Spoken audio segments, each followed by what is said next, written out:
तो ये ओपनिंग ठीक ठाक है और मेरे ख्याल से ब्रेथ को ठीक ठाक रखेगा अगर मिड कैप इसी तरीके से चला।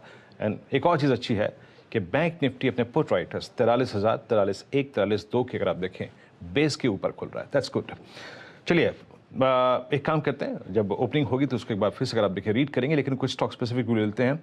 Let's bring Tata Steel once again. कल हम याद रखिएगा 120 की कॉल कैरी कर रहे हैं, बहुत स्ट्रांग मूव दिया था इस कॉल ऑप्शन ने। मानस ने अगर आप देखें ये बाय भी करवाई थी।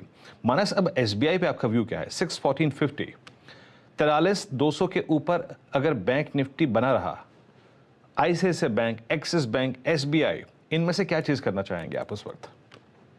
देखिए, चाहे एक्सिस बैंक की बात कर लीजिए या एसबीआई की बात कर लीजिए, दोनों स्टॉक चार्ट्स पे काफी बेहतरीन लगते हैं। हालांकि एक एक ट्रिगर का वेट कर हो रहा है शायद। एसबीआई एक रेजिस्टेंस के आसपास ट्रेड कर रहा है जो 620 और 630 की रेंज में है।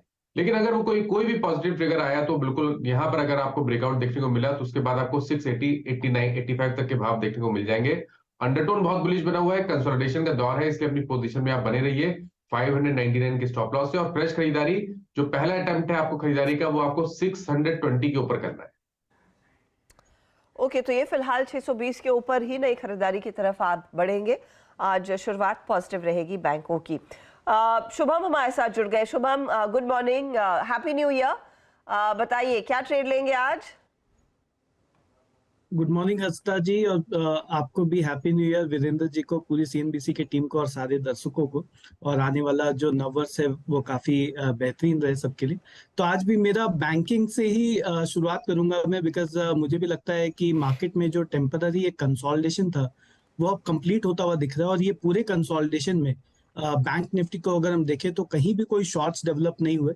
और अब जब बाजार थोड़ा सा संभलता हुआ दिख रहा है तो इमीडिएटली वहां पे लॉन्ग्स बिल्ट होते हुए दिख रहे हैं।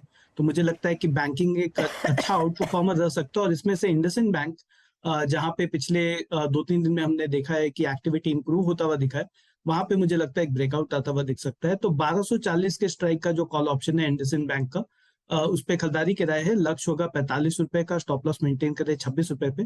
तो आज इंडसइंड बैंक पे खरीदारी की राय। शुभम जी, इंडसइंड बैंक अगर आप देखें आपका ट्रेड है, ये आप कनाडा में ही है इस वक्त? बिल्कुल वीरेंद्र जी, अभी तो कनाडा में ही है। क्या हालात है वहां पे ठंड के? ठंड तो वीरेंद्र जी 7-8 दिन पहले -28 डिग्री था और अब 4 डिग्री है। तो वोलेटिलिटी मुझे लगता है मार्केट से ज्यादा वेदर में है। अच्छा अच्छा। तो अगर वेदर ट्रेडिंग शुरू हो जाए तो आई थिंक यहाँ पे ज्यादा मजा आ सकता है। पर आप लोग क्या कह रहे हैं, बड़ी गर्मी हो गई? हाँ, मतलब -28 से अब 4 डिग्री मतलब गर्मी होता है। 4 डिग्री, 4 डिग्री में गर्मी, गजब गजब भाई साहब। खैर हम तो 5-6 डिग्री में हीटर जला के तैयार होते हैं आप शुभम, यकीन मानिए। बट आप 4 डिग्री पे गर्मी महसूस कर रहे हैं। आई मीन अपना अपना अगर आप देखें तो खैर दौर होता है। खैर अब एक काम करते हैं, 1.45 अगर आप देखें करीब करीब 1.5 मिनट बाकी हैं और एक दो स्टॉक्स को और मार्क कर लेते हैं जिनमें अच्छा मूव आप एक्सपेक्ट कर सकते हैं। Let's bring Can Fin Homes. एक बार Rajesh Palwe ji, Can Fin Homes को देखिएगा। आप हाउसिंग फाइनेंस कंपनीज के चंक को छेड़ रहे थे। 546, इसने कल 200 day exponential moving average bisect किया और ये मेरे ख्याल से थर्ड अटेम्प्ट है इसको बाइसेक्ट करने का।